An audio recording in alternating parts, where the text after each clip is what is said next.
بسم اللہ الرحمن الرحیم نحمدہ نصلی و نسلم علی رسولہ الکریم۔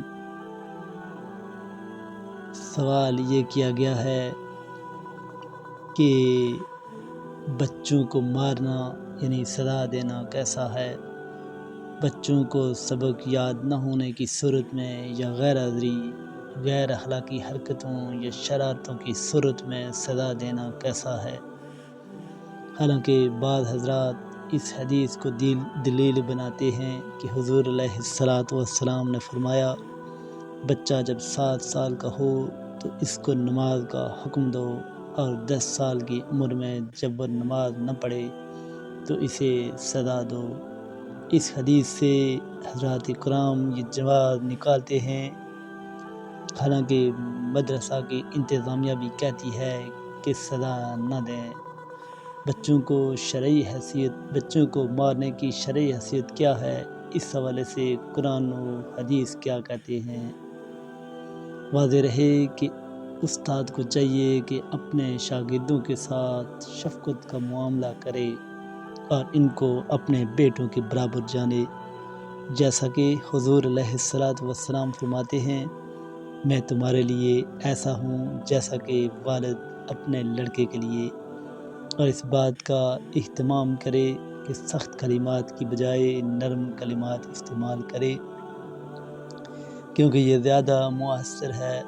نیز اساتذہ کا طلباء کو سبق یاد نہ کرنے یا غیر حاضری کرنے پر مار پیٹ اور سزا دینے کی بجائے ان کو پیار محبت سے سمجھانا زیادہ مفید ہوگا۔ البتہ اگر معلم و مربی مناسب سمجھے تو اسے اصلاح کی نیت سے کچھ سزائیں دے سکتا ہے، لیکن اس کے لیے کچھ شرائط بھی ہیں جو کہ اس ویڈیو میں بیان کی جائیں گی۔ سزا دینے سے مقصود شاگردوں کی ایذا رسانی اور تکلیف نہ ہو، بلکہ ان کی تادیب و اصلاح مقصود ہو۔ سزا دیتے وقت یہ گمان نہ کرے کہ میں حاکم ہوں اور یہ محکوم، بلکہ ان کی تربیت اور فائدہ پیش نظر ہو۔ نازک اعضاء پر اور ایک ہی جگہ پر مسلسل مارنے سے گریز کیا جائے، چہرے پر مارنے سے خاص طور پر اجتناب کیا جائے۔ جسمانی سزاؤں میں لاٹھی، تھپڑ اور مکے وغیرہ کے استعمال کی بجائے دیگر جسمانی سزاؤں مثلاً کھڑا کروانے اور اٹھک بیٹھک کروانے کو اختیار کرنا مناسب ہوگا۔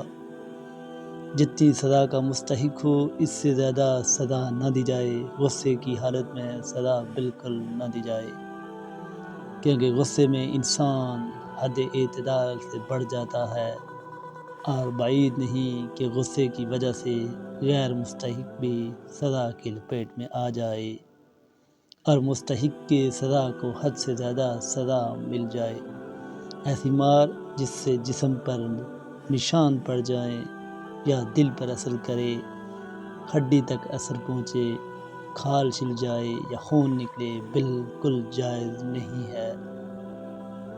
سزا تجویز کرتے وقت یہ خیال رہے کہ سزاوار اس کا متحمل بھی ہے یا نہیں۔ اللہ تبارک و تعالیٰ سے دعا ہے کہ اللہ رب العزت ہم سب کو عمل کی توفیق عطا فرمائے۔ آخر میں گزارش کروں گا کہ ویڈیو اگر اچھی لگی ہو تو لائک ضرور کیجئے، اور یہ کمنٹ کر کے ضرور بتائیے کہ ویڈیو کیسی لگی ہے، اور اگر آپ نے ہمارا چینل سبسکرائب نہیں کیا تو چینل کو ضرور سبسکرائب کیجئے، تاکہ ہر آنے والی ویڈیو آپ کو مل